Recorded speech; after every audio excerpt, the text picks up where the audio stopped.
Hello everyone and welcome back to today's news update. So in today's video, we're going to be covering Senator Ron Johnson calling Social Security a Ponzi scheme. We're going to be looking into his claims and what Americans think about that. Also, with the 8.7% cost of living adjustment that was given to people on Social Security for 2023, many people say that this increase is not enough, and we're going to be looking into one story of one person who is not able to get by despite having this increase, and what potential changes could be coming over the next couple of years to hopefully fix this, which could be a pretty big increase. Also, the IRS recently issued a ruling on whether or not Americans will have to pay some of their stimulus checks back to the federal government. We're going to be going over that ruling plus a whole lot more. Now, before I jump into the first news story for today, if you wouldn't mind helping me out real quickly by just giving this video a like, that just signals to YouTube that this video could potentially be helpful to other people like you. Also, if you would like to go ahead and receive up to 12 free stocks from Webull, I will go ahead and leave a link in a pinned comment below where you can receive just that. Okay, so jumping right into the first story for today, this is from CNN. Here is what we know about the unidentified object shot down over North America. So of course we had the third object shot down over the past week over North America. So this is really weird stuff that's taking place. So an unidentified object was shot down over northern Canada on Saturday, marking the third time in a week that U.S. fighter jets have taken down objects in North American airspace. On Friday, an unidentified object was shot down in Alaska airspace by a U.S. F-22, and last weekend a Chinese surveillance balloon was taken down by F-22s off the coast of South Carolina. There's no indication at this point that the unidentified objects have any connections to China's surveillance balloon, but it seems that national security officials across the continent remain on edge. Airspace was briefly closed over Montana before being quickly reopened on Saturday evening after a radar anomaly prompted a jet to investigate before an all clear was given. So apparently this object appears to be a cylindrical object smaller than the Chinese surveillance balloon that was shot down previously. So interesting stuff. We don't know what this is. Yeah, I guess it's some type of UFO. It's an alien. Are we being attacked from another planet? At this point, crazier things have happened, so it wouldn't necessarily shock me there. Now, of course, moving into some other news, as I mentioned earlier in today's intro, there was that 8.7% cost of living adjustment that took place. This is something that usually happens every single year because inflation, but despite that pretty big increase, the biggest increase in 40 years, many people are reportedly struggling to get by. They're saying that this extra benefit is not keeping up with the rising cost of living. We have groceries that are still on the rise. Eggs are very expensive right now. And of course, we have other things like gas, we have insurance. It's just all getting higher, and it's very hard to keep up. So one person shared her experience. Her name is Judy Allen. This is by CBS. So let me go ahead and roll the tape. The only way 81-year-old Judy Allen can afford her groceries is with government assistance. I get SNAP, or food stamps, they used to call them. She struggles to make ends meet on a monthly Social Security benefit of about $1,000. That includes this year's cost of living increase of 8.7%. $80 more for Allen, wiped out by inflation. It's really not enough for anybody. Our rent went up, food goes up, so really we're not getting a raise. Nearly half the people in this country do not have access to a retirement plan at work. Neither did Allen, so she moved to Montana where she thought her money would go further. Moving to Montana was basically my dream retirement. I figured the golden years were going to be wonderful. So I think many people are really in the same boat as Judy here is. She says that she's only making $1,000 per month. Of course, even with SNAP benefits and having help with her groceries through her SNAP benefits, obviously $1,000 is not enough to get by. She even picked up and moved all the way to a completely different state in Montana, which has a lower cost of living. And even there, it's very difficult to get by. I mean, $1,000 per month, that would be hard for any of us to get by, to pay rent, to pay groceries, insurance, medical expenses. They're all climbing higher each and every year. And even though she said that she received around $80 more per month, that still was pretty much eaten up right away by inflation. Now, one user commented on this video in the comment section. They said that my SS raise was $100 extra, and the same time my car insurance went up $60 per month, grocery prices up 25 to 50%. So pretty much car insurance, that's another thing. Depending on the state that you live in, they could go up at higher rates if there's more accidents, a higher population. So just by the car insurance alone, that's almost completely wiping out the benefits. Plus the grocery prices continue to be on the rise, medical expenses on the rise, just everything is going up. These cost of living adjustments are not enough, obviously. Now, another user commented, the raise is always wiped out by increase in medical food insurance. It's done on purpose. Again, I see the same sentiment with a lot of you guys who are in the comments. Believe me, I read each and every comment. It's very heartbreaking to see these benefits just not keeping up. It's very tough to get by in 2023. Now, what is potentially being done about this? Well, we do have one senator in Vermont, Bernie Sanders, and of course he has been promoting this bill that would give people on Social Security benefits an extra $200 every single month, which would be another $2,400 per year. Would this be enough?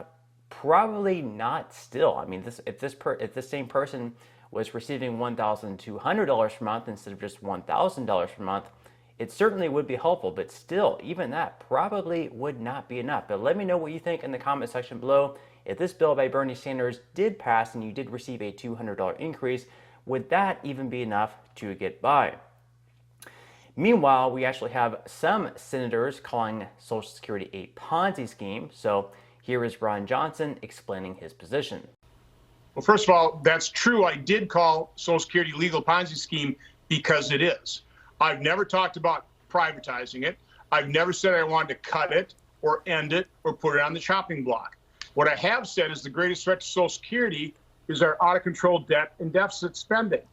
That is what we need to get under control. And I have talked about what we ought to do is put everything together on the budget so we can start prioritizing spending. And of course, Social Security spending, Medicare, Medicaid, VA spending, defense spending would be top priorities. Okay, so those are Ron Johnson's thoughts. I will respect his opinion there. But let's go ahead and take a deep dive into whether or not Social Security is actually a Ponzi scheme. So we're going to go ahead and pull up a Venn diagram here just because Kamala Harris loves her Venn diagrams. I love Venn diagrams. I really do. I love Venn diagrams. It's just something about those three circles and the analysis about where there is the intersection, right? Yeah, I see people, you agree with me, right? And so you can see the differences here between Social Security and the Ponzi scheme, and then, of course, what the two are similar in. So in the middle here, we have that money from later participants goes to pay the benefits of earlier participants, destined to become insolvent when income is less than payments, and the promoter tries to minimize fund withdrawals. So yes, we do have, it's completely funded by people who are paying into the system now, and we're completely reliant on having enough people paying into the system to be able for the people later on, the people who are now receiving the benefits, to be able to receive their full benefits. So in that regard, I guess you could say that it is a Ponzi scheme because in the next 10 years, benefits could be reduced by 23%, which is completely unfair if you're paying into the system your entire life, and then you get to the age where you have to where you get to receive these benefits and you don't actually get your full benefit, you get a 23% cut. That wouldn't be fair. Or the program goes insolvent if they completely get rid of Social Security and you paid into the program your 6.2 to 12.4% tax every single year of your working life.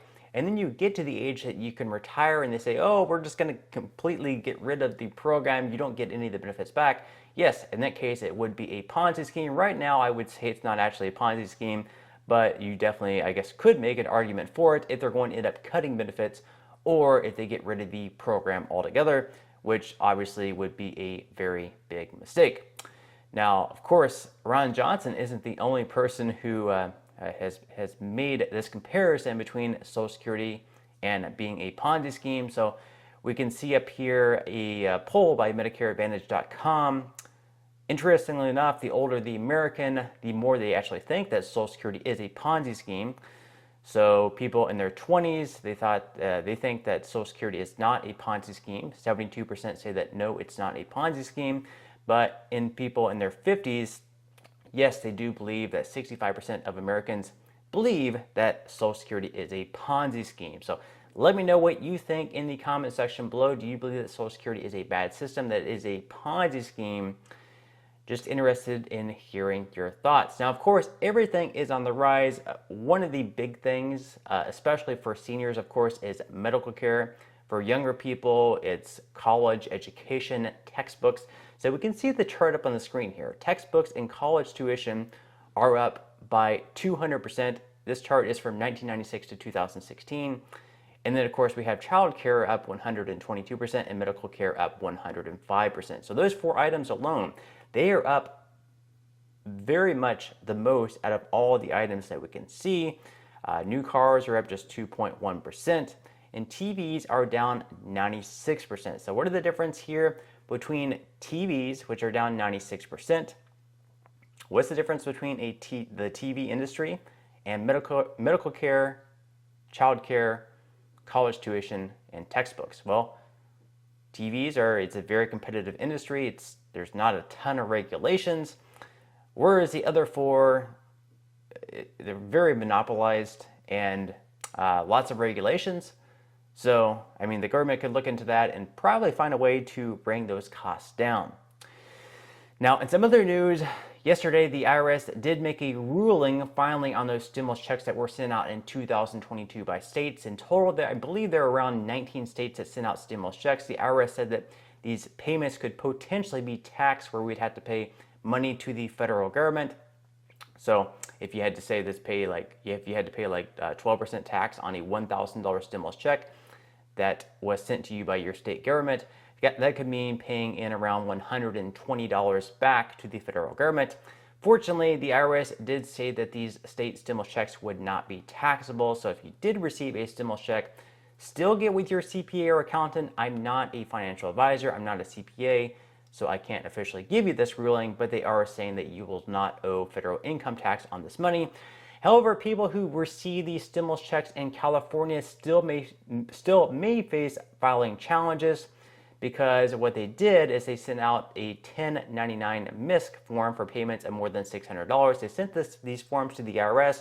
So basically, they're saying that you should have an additional whatever amount that you received on your tax form. So that's basically what it's going to happen. Is it's going to send a flag in the system for the IRS whenever they look at your tax returns. So basically what they're saying here is that if the state does not amend and reissue those forms to the IRS, it may cause a mismatch when California taxpayers file their federal returns. And typically a mismatch between tax forms and return triggers automated notices, which may delay refunds or require taxpayers to contact the IRS to resolve. So there may be an audit that's involved if they do not issue an amended form to the IRS, or you may have to reach out to the IRS to explain your situation. I'm not sure what's going to happen. It could delay your refund in this situation, unfortunately. But that's all the news that we have for today's video. I hope you enjoyed. If you did, I would greatly appreciate if you would go ahead and smash that like button, subscribe to my channel, and I will see you in the next video.